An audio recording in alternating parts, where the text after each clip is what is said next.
अब तो district court में जाने से भी लोग डरते हैं, क्योंकि डिस्ट्रिक्ट कोर्ट में भी पैसा बहुत खर्च होता है। न्यायालयों का बेड़ा गर्क कर रखा है ये जो ब्रदरहुड, आपस में जजों का भाईचारा। हाँ, भाईचारा कि हम जो मैं है कुकर्म करूं तू बचा, तू करेगा तो मैं बचाऊंगा। क्योंकि भ्रष्टाचार का जो स्रोत है वो जो वकीलों और जजों में भाईचारा है वो है। बंगले से बड़ी तादाद में जले हुए और बिना जले हुए नोट बरामदगी के शर्मनाक कांड में दिल्ली पुलिस की भूमिका भी संदिग्ध है, आप ये कहना चाह रहे हैं? जजों को हटाने के लिए प्रयोग शब्द है वो महाभियोग नहीं है, इम्पीचमेंट नहीं है। तो आज तक मैंने कोई ऐसा मुलजिम नहीं देखा जो ये कहता हो हाँ ही मैंने अपराध किया। जब इतने अधिक मात्रा में कैश मिला था तो नैतिक मूल्यों के आधार पर उन्हें तभी अपना त्याग पत्र दे देना। जस्टिस यशवंत वर्मा, क्या सर अगर क्या उनके पास रास्ते थे? जुडिशरी में, हमारे न्यायाधिकरण में और हमारे सिस्टम में इतना हरास हो चुका है, इतना नीचे गिर गया है हमारा सिस्टम कि एक न्यायाधीश सामान्य अपराधी की तरह व्यवहार कर रहा है। जैसे यशवंत वर्मा का ही केस लीजिए, नोटों से भरा उनका स्टोर रूम उन्हीं के कब्जे में पाया गया। कमेटी की रिपोर्ट ये कहती है। नमस्कार, मैं हूं आपका हमजुबान संजीव चौहान और इस वक्त आप बने हुए हैं स्टेट मिरर हिंदी पर। हमारे साथ खास मेहमान हैं दिल्ली हाईकोर्ट के रिटायर्ड जस्टिस एशन ढींगरा यानी कि शिव नारायण ढींगरा। और मुद्दा होगा बात का इस टाइम भारत में सबसे ज़्यादा जो गर्म माहौल है वह है महाभियोग के लेके। इलाहाबाद हाई कोर्ट के justice Yashwant Verma sir, state mirror Hindi में आपका स्वागत है। ढींगरा सर, महाअभियोग क्या है? देखिए, महाभियोग जो है ये संविधान के अंदर भारत के राष्ट्रपति उपराष्ट्रपति इनको अगर हटाना हो और वो त्यागपत्र ना दें तो उसके लिए प्रयोग किया गया है इस शब्द का। लेकिन जो जजों को हटाने के लिए प्रयोग शब्द है वो महाभियोग नहीं है, इम्पीचमेंट नहीं है, वो है रिमूवल ऑफ द जज, अर्थात जज को हटाए जाने का तरीका। हालांकि दोनों के जो प्रावधान है दोनों को हटाने के वो एक जैसे हैं, इसलिए इसको भी महाभियोग कह देते हैं। पर शब्द जो प्रयोग हुआ है वो रिमूवल ऑफ जज है, सुप्रीम कोर्ट और हाई कोर्ट जज। मतलब महाभियोग का यहाँ इस्तेमाल ही नहीं होना और पूरा मीडिया पूरा देश महाभियोग महाभियोग हल्ला कर रहा है। रिमूवल शब्द है सही। संविधान में रिमूवल है, मतलब किसी जज को हटाने का तरीका। हाई कोर्ट और उच्चतम न्यायालय के प्रेसिडेंट के लिए इम्पीचमेंट है, क्योंकि दोनों का प्रोसीजर लगभग वही है, तो इसलिए इसको भी महाभियोग के नाम से बोल रहे हैं। जस्टिस यशवंत वर्मा, क्या सर अगर क्या उनके पास रास्ते थे?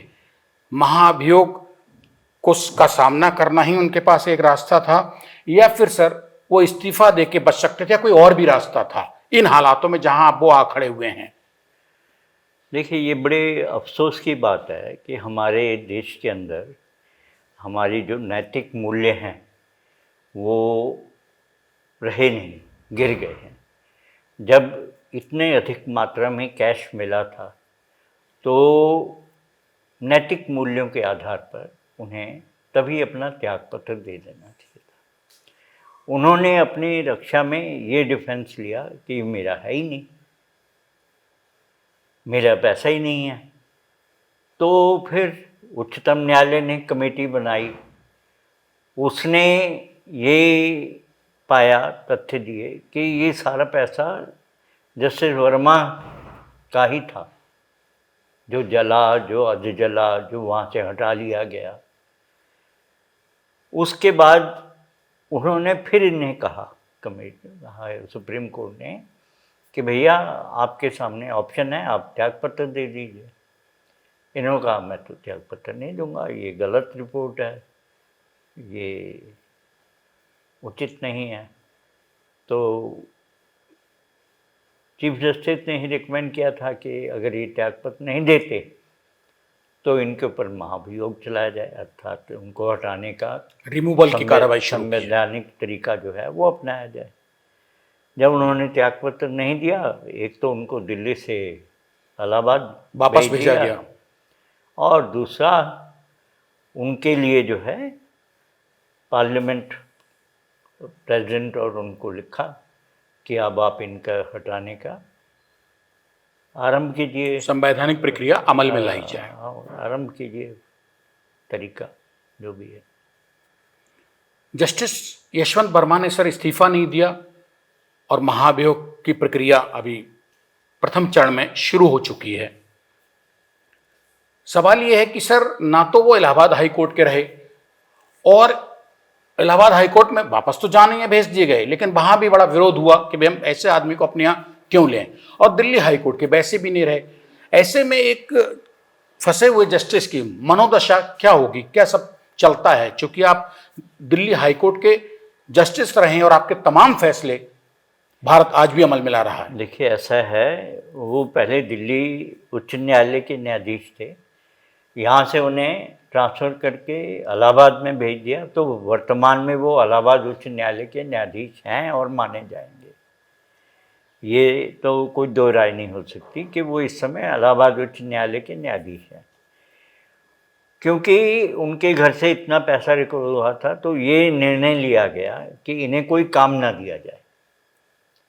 तो आजकल वो इलाहाबाद उच्च न्यायालय के न्यायाधीश हैं, लेकिन उनको कोई जुडिशियल वर्क नहीं दिया गया, एडमिनिस्ट्रेटिव वर्क तो वैसे भी नहीं चीफ जस्टिस के पास बस तनख्वाह मिलेगी उनको इस दौरान। तो उनको तनख्वाह, बंगला, नौकर चाकर, सारी सुविधाएं जो हाई कोर्ट जज की हैं वो मिलेंगी जब तक वो हाई कोर्ट जज रहेंगे, और रिटायरमेंट के बाद उनको, रिटायरमेंट के बाद जो जजों को सुविधाएं मिलती हैं वो मिलेंगी।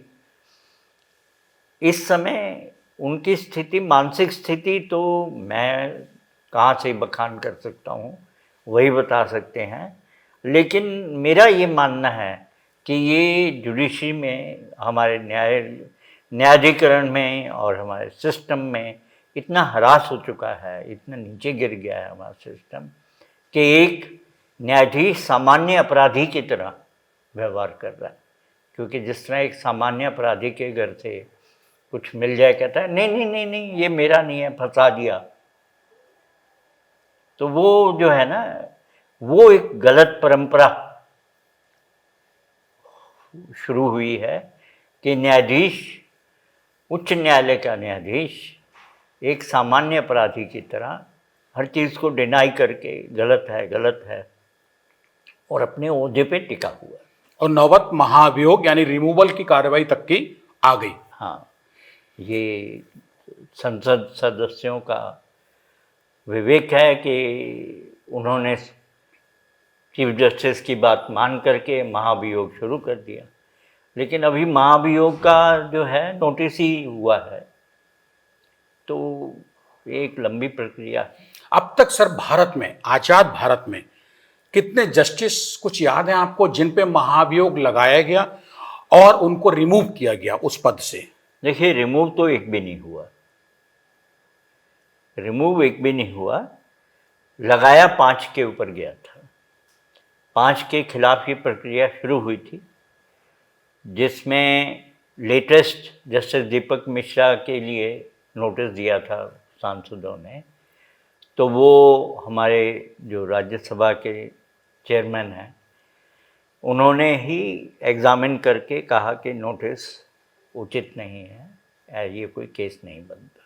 यानी उपराष्ट्रपति ने? हाँ। तो वो लेटेस्ट है। सबसे पहला वी रामामूर्ति का था। किस हाई कोर्ट के थे सर वो? कहाँ वो ओरिजिनली तो मद्रास हाई कोर्ट के थे, लेकिन उनकी posting Punjab and Haryana high court के चीफ जस्टिस के। जब उन पे रिमूवल की प्रक्रिया शुरू हुई महाभियोग की? नहीं, जिस कार्य के लिए शुरू हुई वो उन्होंने पंजाब हरियाणा हाई कोर्ट में रहते हुए, उनके ऊपर आर्थिक वो था, भ्रष्टाचार का दोषारोपण था। वहाँ रहते हुए उन्होंने आर्थिक दोष वो किया, भ्रष्टाचार किया। उसके लिए सुप्रीम कोर्ट जज ने कमेटी बनाई। सुप्रीम कोर्ट ने, कमेटी ने पाया कि हाँ उनके ऊपर जो आरोप लगाए गए हैं वो सही हैं। जैसे कि जस्टिस यशवंत वर्मा पे हुआ है। हाँ, तो उसके बाद जो है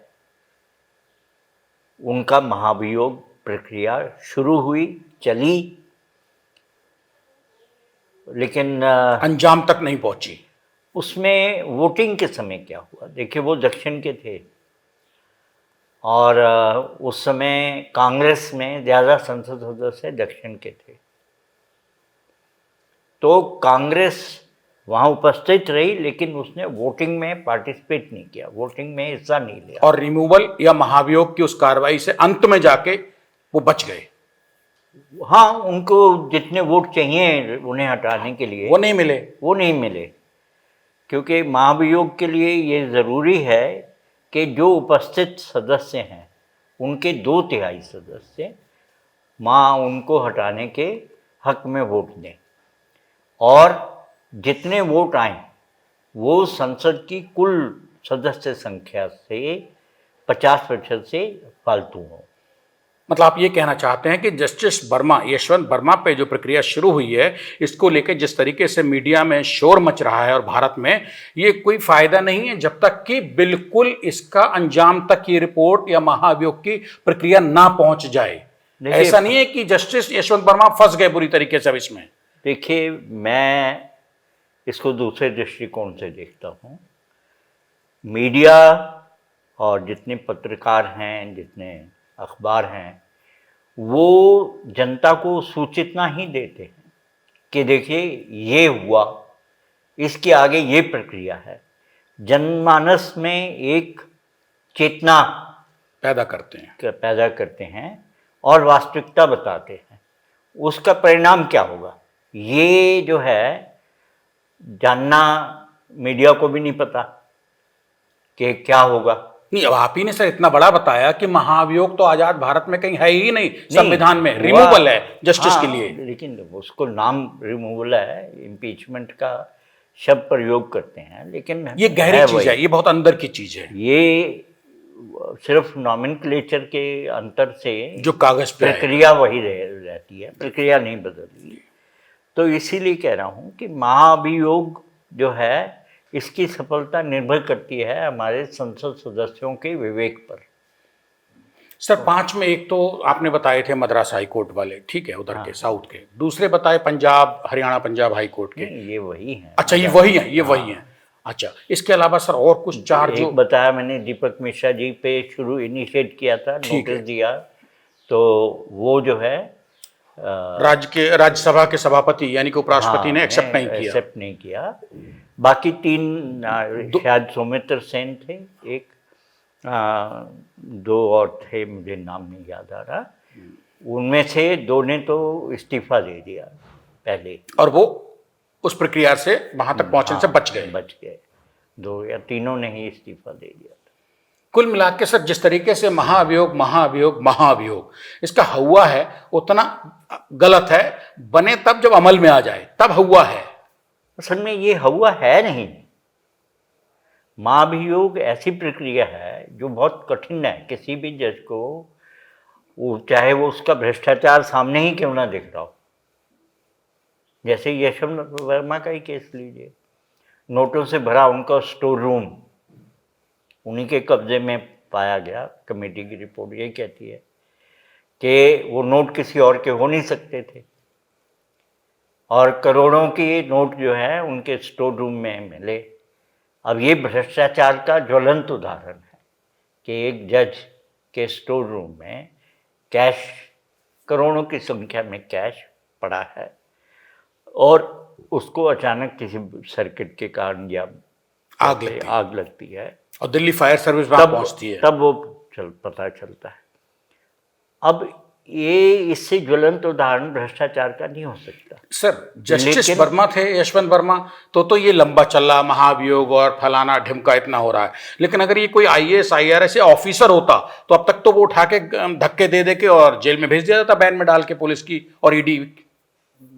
चाहे कोई भी होता, हाई कोर्ट जज और सुप्रीम कोर्ट जज के अलावा, या जो जिनके प्रोटेक्शन है, हाँ, मतलब इनको प्रोटेक्शन इतना दे दिया गया है कि तो कुछ भी अलावा कोई भी होता तो वो सीधा इतने कैश की रिकवरी के बाद एफआईआर होती एकदम, और कानूनी कार्रवाई होती साधारण, जेल भी जा सकते मतलब थे, सर अरेस्ट भी कर जज सकते भ्रष्ट है तो चलेगा, लेकिन बाकी भ्रष्ट हैं तो नहीं बचेंगे।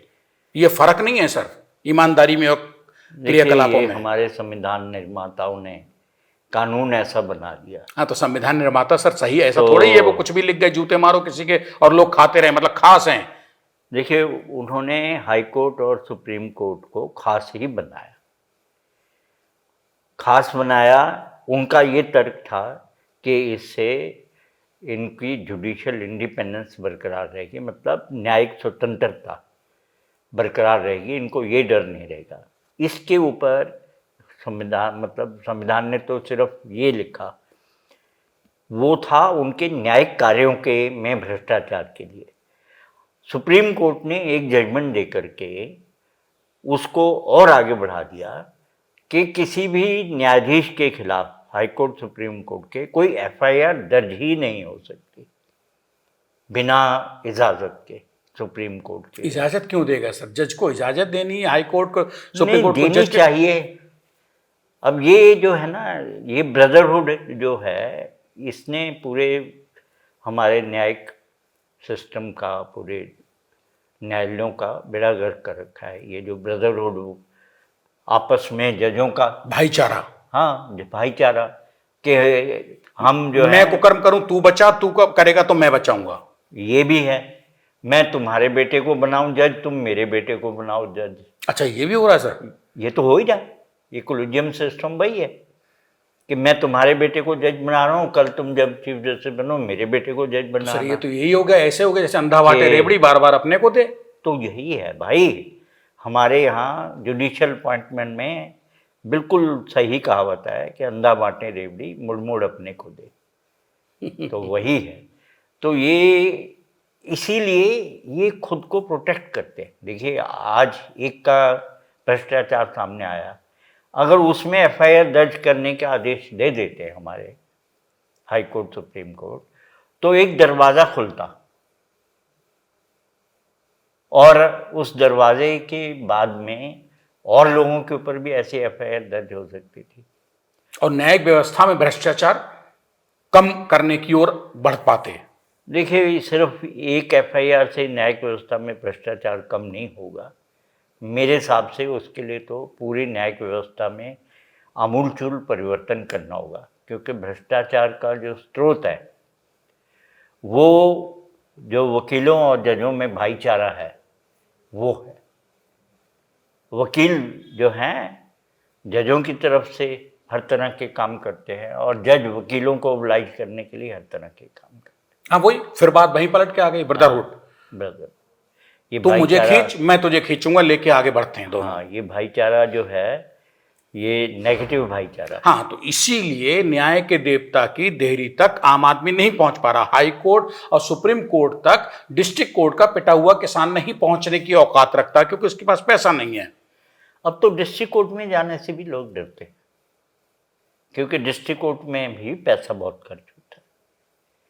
हाई कोर्ट और सुप्रीम कोर्ट में तो बेतहाशा खर्च होता है, लेकिन डिस्ट्रिक्ट कोर्ट में कौन सा ये है कि आप जाइए और आपको जो है केस मामूली पैसे खर्चे में दाखिल हो जाएगा। मतलब न्याय सर भारत में न्याय नहीं रह गया है, बहुत महंगा हो गया है। नहीं, न्याय बिकता है। अगर आप के पास पैसा है तो आप मनमाना, मनमाफिक फैसले ले सकते हो, मनमाफिक जज के पास केस लगवा सकते हो, मनमाफिक प्रक्रिया अपनवा सकते हो। आपका केस नीचे जो है 3 अपील के बाद सुप्रीम कोर्ट जाना चाहिए, लेकिन अगर आपके पास पैसा है तो आप एक एसडीएम के फैसले के खिलाफ सीधा सुप्रीम कोर्ट जा सकते हो, एक मजिस्ट्रेट के फैसले के खिलाफ सीधा सुप्रीम कोर्ट जा सकते हो। ये सर सब क्या है? कहाँ जा रहा है भारत का कानून? कहाँ जाएगा गरीब न्याय के लिए? वो सड़कों पर जाएगा अल्टीमेटली, खुद ही अपने हाथ में न्याय की डंडा लेकर के ना पीटेगा। अभी आप देखिए, अभी हाल ही में जो फैसला आया है बम्बे ट्रेन ब्लास्ट का, लगभग 190 आदमी मरे, मरे, 250 से ज्यादा इंजर्ड 250 थे, से ज़्यादा घायल हुए, बुरी तरह घायल हुए, कई अपंग हो विकलांग गए, हो गए। कई अपंग हो गए, विकलांग हो गए, और किसी ने ब्लास्ट ही नहीं किया। तो क्या सर इन सब ने आत्महत्या की थी ट्रेनों में? अब ये तो उन हम उच्च न्यायालय के न्यायाधीशों से पूछना चाहिए जिन्होंने ये फैसला दिया कि ये ब्लास्ट इन अपराधियों ने नहीं किया। क्या सर आप इस रेल ब्लास्ट में सब बरी हुए हैं, जो ट्रेन ब्लास्ट में, क्या आप ये मानते हैं कि न्याय के देवताओं की आंखों पे पट्टी बांध के कलम से न्याय लिखा गया था और सब बरी कर दिए गए आरोपी? पहली बात तो मैं इन्हें न्याय का देवता नहीं मानता।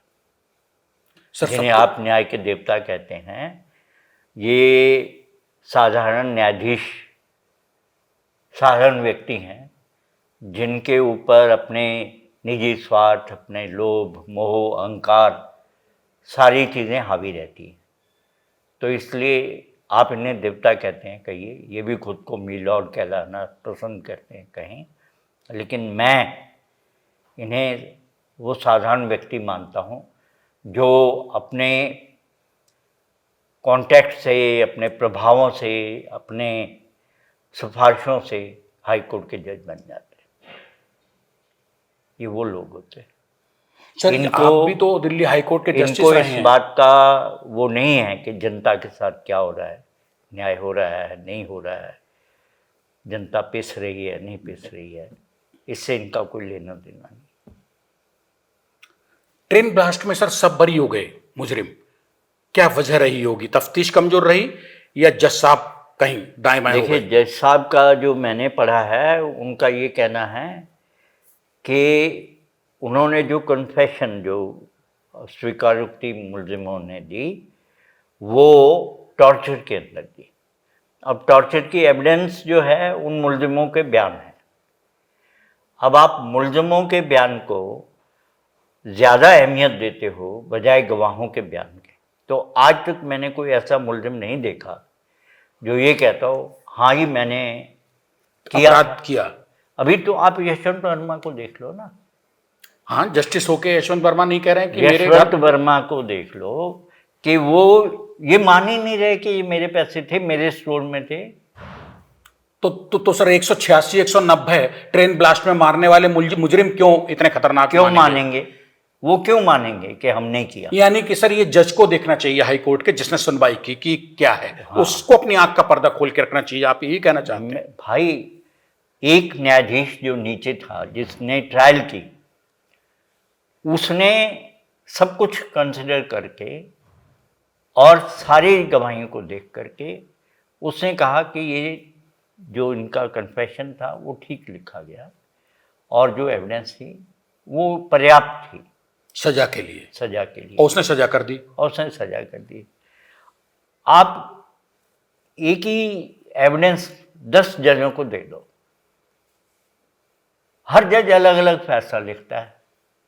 कोई कहेगा मैं मानता नहीं, कोई कहेगा मैं मानता हूं। तो ये हमारे कानून में कमी है। सर ऐसे जजों पे ये निरंकुश हैं, इनके लिए कहीं कोई सवाल करने वाला नहीं? क्या कर रहे हो, अंधे हो गए हो? नहीं, इसमें जहां तक मैं समझता हूं, देखिए, राइट टू अपील तो हर एक का है कि अपील करें, लेकिन जो जिस सिस्टम को हमने ले रखा है, कॉमन लॉ सिस्टम, उसके अंदर ज्यूरी सिस्टम था। ज्यूरी सिस्टम के अंदर ये होता था कि आम आदमी ज्यूरी में बैठता था, वो सारी गवाहियाँ सुनता था और वो फैसला देता था कि गवाह ठीक बोल रहे हैं, गलत बोल रहे हैं। वो जो फैसला देता था उसके फैसले को कोई नहीं पलट सकता था। ज्यूरी के गवाहियों के ऊपर दिए गए फैसले को कोई भी कोर्ट ऊपर का पलट नहीं सकता था। वो 5 की ज्यूरी हो, 6 की ज्यूरी हो, 7 की। तो जज का केवल इतना ही कार्य होता था कि वो बताए कि कानून ये है, इसमें ये कानूनी नुक्ते इन्वॉल्व हैं। वो एविडेंस के अंदर ये नहीं कर सकता था गवाही में कि मैं नहीं मानूंगा, मैं मानूंगा। आज तो सुप्रीम कोर्ट तक ये है आप इसकी बात कर रहे हैं।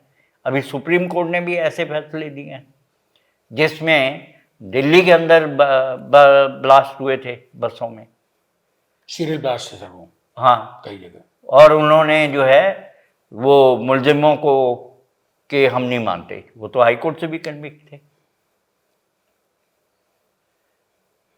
मतलब भारत के जुडिशरी में, कानून में निचली अदालत का फैसला हाई कोर्ट, सुप्रीम कोर्ट में कब और किस दुर्गति के साथ पलटा जाएगा, अचंभित होने की जरूरत नहीं है ना। आप जो है किसी भी आप देखो ना, जितने केस हुए हैं हमारे, जो मशहूर केस हैं उन्हीं को देख लो, उनमें क्या हाल हुआ है ट्रायल कोर्टों के फैसलों का, ऊपर जा कर के देखो। सर हम बात कर रहे थे जस्टिस यशवंत वर्मा पे महाभियोग यानी कि रिमूवल की कार्रवाई पे, जिसको लेके पूरे देश में बवाल मचा है। क्या जिस फायर सर्विस को आग बुझाने का वाली सर्विस कहते हैं सेवा, कि वो आग लगी हुई बुझाती है, और दिल्ली फायर सर्विस जब आग बुझाने गई तो वहां इन नोटों के निकलते ही आग और लग गई है। जुडिशरी में, देश में सब पूरा बवाल मचा हुआ है, यहाँ उल्टा हो गया है क्या? देखो, फायर सर्विस तो अपना काम कर रही थी, अब उनके काम करने से कहीं और आग लगती है मन में या किसी इंस्टीट्यूशन में, तो इसके लिए वो कहाँ से जिम्मेदार है। हाँ, ये मैं ज़रूर कहूँगा कि इसमें हमारे दिल्ली के चीफ जस्टिस और जो दिल्ली के पुलिस कमिश्नर संजय अरोड़ा जो भी थे, वो बहुत बड़ी जिम्मेदारी थी उनकी। जब उन्हें ये सूचना दी गई कि इस जज के यहाँ आग के अंदर नोट जलते हुए मिले हैं, तो उन्हें तभी उस प्रेमिसेस को सील कर देना चाहिए था और उसके अंदर किसी एविडेंस को बाहर नहीं जाने दिया और एक रिपोर्ट लिखनी चाहिए थी। रिपोर्ट वाला मुकदमा ना लिखे, एक रिपोर्ट लिखते। तो सर एक बात बताइए, चाहे तो दिल्ली पुलिस हो जहां ये जस्टिस यशवंत वर्मा का एक कांड हुआ है, ठीक है, चाहे देश की कोई भी, अगर कोर्ट का चपरासी भी पुलिस वाले को फोन कर दे तो सर गर्दन उसकी कांप जाती है। नहीं, संजय अरोड़ा कमिश्नर क्या रखता मायने? नहीं, आप लोग, इसका मतलब ये है कि हमारे यहाँ जो भी एग्जीक्यूटिव में है वो बिना रीढ़ के लोग हैं, उनमें दम नहीं है कुछ भी करने का। और जस्टिस यशवंत वर्मा कांड में अगर रीढ़ वाले पुलिस होती तो ये रिपोर्ट तो लिखना ही बनती है, चाहे कोई भी पुलिस हो, चाहे कैसा भी हो, कि इस घर स्टोर के अंदर यहाँ फायर सर्विस गई, उन्होंने पुलिस को बुलाया, पुलिस आई, उन्होंने ये देखा इतने नोट हैं, मुझे लगता है ये किसी अपराध की वो हो सकते हैं, मंशा से रखे हुए होंगे, किसी अपराध का वो हिस्सा हो सकते हैं। इसलिए ये सारी प्रॉपर्टी मैं सील कर रहा हूँ और इसको आगे फिर मैं हाईकोर्ट को बताऊंगा। क्या सर मैं ये कहूँ कि जस्टिस यशवंत वर्मा के सरकारी बंगले से बड़ी तादाद में जले हुए और बिना जले हुए नोट बरामदगी के शर्मनाक कांड में दिल्ली पुलिस की भूमिका भी संदिग्ध है, आप ये कहना चाह रहे हैं? दिल्ली पुलिस की भूमिका नेगेटिव है इस मामले में, जब उन्होंने इसकी रिपोर्ट नहीं लिखी अपने आप, संज्ञान होने के बाद। सर जस्टिस यशवंत वर्मा के लिए महाअभियोग को लेकर जिस दिन प्रस्ताव राज्यसभा और लोकसभा दोनों में एक साथ गया, इत्तेफाक देखिए कि उसी दिन राज्यसभा के सभापति और देश के उपराष्ट्रपति जगदीप धनखड़ साहब इस्तीफा दे देते हैं, ये कह के कि मैं अस्वस्थ हूं। अचानक क्या जस्टिस यशवंत वर्मा के महाअभियोग से कार्य प्रक्रिया से इसको कहीं जोड़ा जाए कि प्रभावित है, या क्या वजह हो सकती है? मैं इस मामले में जोड़ने के पक्ष में नहीं, क्योंकि ये उनका निजी है। उन्होंने महाभियोग कि उनके पास भी नोटिस आया था, लोकसभा के पास भी नोटिस आया था, तो महाभियोग से तो जस्टिस वर्मा बच नहीं सकते थे, चाहे राज्यसभा से शुरू होता चाहे लोकसभा से शुरू होता। तो इसलिए इन दोनों वाक्यों को जोड़ना मेरी समझ में उचित नहीं। उपराष्ट्रपति इस्तीफा दे चुके हैं, दूसरे राष्ट्रपति की नियुक्ति की प्रक्रिया चल रही है, इस बीच में जो खाली गैप है, जब कुर्सी पे कोई नहीं है, उपसभापति जो हैं वो सर उसको अभी कवर देंगे थोड़े टाइम, जब तक कोई उपराष्ट्रपति फुल फ्लैश अध्यक्ष नहीं बन जाता राज्यसभा का। इस सब के बीच जो खाली रहेगी सीट, उस पर कोई प्रक्रिया पे, इस पे यशवंत वर्मा जी की नहीं, कोई क्योंकि ये लोकसभा में प्रस्ताव जहाँ तक मैं जानता हूँ पहुंच स्वीकार हो चुका चुका है, स्वीकार हो चुका है। लोकसभा में भी इनिशिएशन है। तो कमेटी बनानी है, वो लोकसभा के स्पीकर बना देंगे, क्योंकि कमेटी का कॉन्स्टिट्यूशन तो कॉन्स्टिट्यूशन में ही लिखा है, एक सुप्रीम कोर्ट का जज होगा, एक हाई कोर्ट का चीफ जस्टिस होगा, एक कोई न्यायविद होगा। इन तीनों की जो कमेटी बनेगी सर, जिस जस्टिस यशवंत वर्मा को बहुत लोग बचाने में लगे होंगे, बहुत गिराने में लगे होंगे, यहाँ तक आ गई नौबत कि दोनों सदनों में पहुंच गए सदस्य। ऐसे में जो 3 सदस्य की कमेटी बनती है सर, वो कितनी पावरफुल, उसकी क्या ताकतें और क्या? वही है पावरफुल कमेटी। वास्तव में संसद को तो बाद में उस कमेटी की रिपोर्ट पे बहस होनी है। ये कमेटी की रिपोर्ट ही मायने रखती है। अगर कमेटी ये कहती है कि जस्टिस वर्मा निर्दोष हैं, तो संसद कुछ नहीं कर सकती। और कमेटी कहती है कि हाँ उन्हीं का दोष है, ये सब पैसा उन्हीं का रखा हुआ था, उन्हीं के प्रेमिसेस में था, उन्हीं को वो जिम्मेदारी थी, तो अब संसद वोटिंग कर सकती है। अगर कमेटी निर्दोष कर देगी तो संसद वोटिंग ही नहीं करेगी। क्या सर ऐसी कोई उम्मीद आपको लगती है, कहीं बू आ रही है कि कमेटी जो है 3 सदस्यीय, वो भी कहीं जस्टिस यशवंत वर्मा को ऐसा बचा है, सकती पहले है? एक मामले में कमेटी ने कहा, जो 5 मामले मैंने आपको बताए, उसमें एक मामले में कमेटी ने रिपोर्ट दी थी कि इसमें कुछ नहीं बनता, तो कमेटी कुछ भी कर सकती है। बू आना अलग बात है, कमेटी की पावर्स की बात कर, ताकत बहुत है। हाँ। यानी कि जो कुछ होगा जस्टिस यशवंत वर्मा महाभियोग मामले में या रिमूवल मामले में, वो 3 सदस्यीय कमेटी पे निर्भर करेगा, उसकी कमेटी की रिपोर्ट रिपोर्ट पर निर्भर। उसी के आगे लोकसभा और राज्यसभा अपने फैसले देंगे। हाँ, जब रिपोर्ट आ जाएगी तो वो बहस का कारण बनेगी ना। उस रिपोर्ट कमेटी को यशवंत वर्मा को भी बुलाना पड़ेगा, जज साहब को भी, उनको भी सुनना पड़ेगा। सर, जो आप भारत की जुडिशरी का हाल बता रहे हो, डिस्ट्रिक्ट कोर्ट से लेके हाई कोर्ट, सुप्रीम कोर्ट तक का, और नेतागिरी का, सत्ता का, इस सबके बीच क्या सर कहीं गड़बड़ नहीं हो सकती है? कहीं लीकेज नजर आ रही है इस जस्टिस यशवंत वर्मा को अंजाम तक पहुंचाने पूरे में? देश की आंखें लगी रहेंगी कमेटी पर। इनमें देखिए, जो व्यवस्था क्या है, ये कोई चुपचाप गुपचुप होने वाला काम नहीं है। पूरे देश की आंखें लगी रहेंगी कमेटी पर। कमेटी की अपनी जो नैतिकता है वही ट्रायल पर होगी। सुप्रीम कोर्ट की ये जो पावरफुल कमेटी है, बड़ी पावरफुल कमेटी है ये, एक सुप्रीम कोर्ट का जज, एक हाई कोर्ट का चीफ जस्टिस, एक न्यायविद। तो इस कमेटी की अपनी साख दांव पर लगी होगी।